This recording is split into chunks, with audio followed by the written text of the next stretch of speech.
हो गया।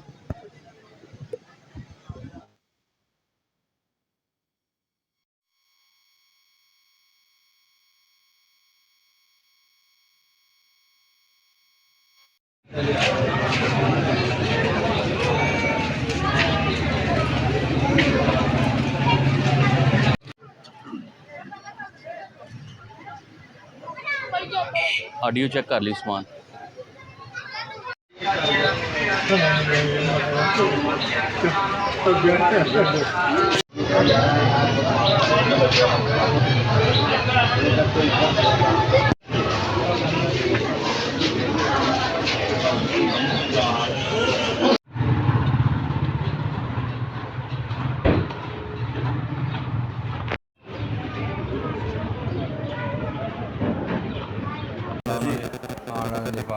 ये कैसे वाक़या पेश आया, कितने अफराद थे हैं, आपका कब रब्ता हुआ उनसे? तकरीबन 18-19 अफराद बनते ने, मेरे पोते ने, पोतियाँ ने, मेरे नवासियाँ ने, दमाद है, मेरी बेटी है, बेटियाँ ने। ये कल शाम इतों गड्डी करा के अपने ते गए ने कि असीं नारायण कगान जाना। सुबह मैं रबता किया, मैं बेटा कित्थे हो तुसीं? दमाद मेरा कहन लगा कि असीं नारायण कगान की बजाय असीं जिहड़ा ना वो स्वात ते कलाम दा रुख कीता ते मैं चलो ठीक है। उस तो बाद अद्धे घंटे बाद फिर कॉल हुई तो कह लगे असी स्वाद पहुँच गए तो नाश्ता करके फिर इत्थों निकलना।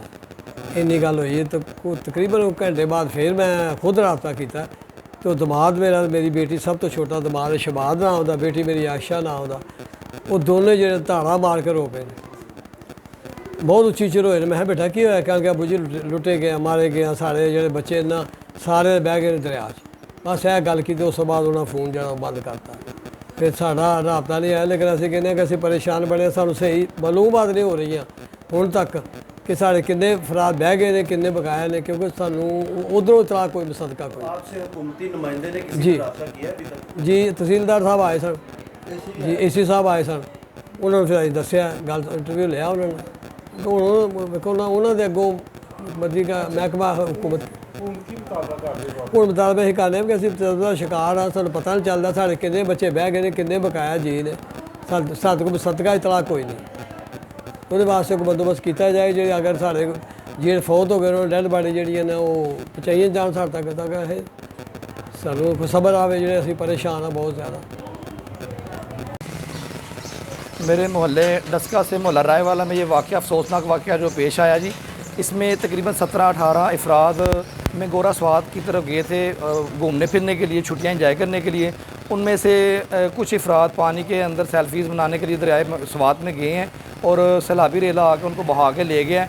कुछ अफराद हमारे बच गए हैं, कुछ जो ना वो रेला बहा के ले गया है। हम हुकूमत से अपील करते हैं कि जो सैलाबी रेला बहा के ले गया, हमारे अफराद को रेस्क्यू करके जो इनकी मैयतें वापस हमें डस्का में पहुँचाई जाएँ और इनको रेस्क्यू किया जाए और जो ज़िंदा अफराद हैं उनको वापस भेजा जाए, ताकि ये जो हमारे मोहल्ले में सोग का समय है, इस वक्त क़यामत सुगरा बरपा हमारे मोहल्ले में, तो बराए मेहरबानी हम हुकूमत से अपील करते हैं कि इसके ऊपर रेस्क्यू किया जाए जी। बहुत शुक्रिया।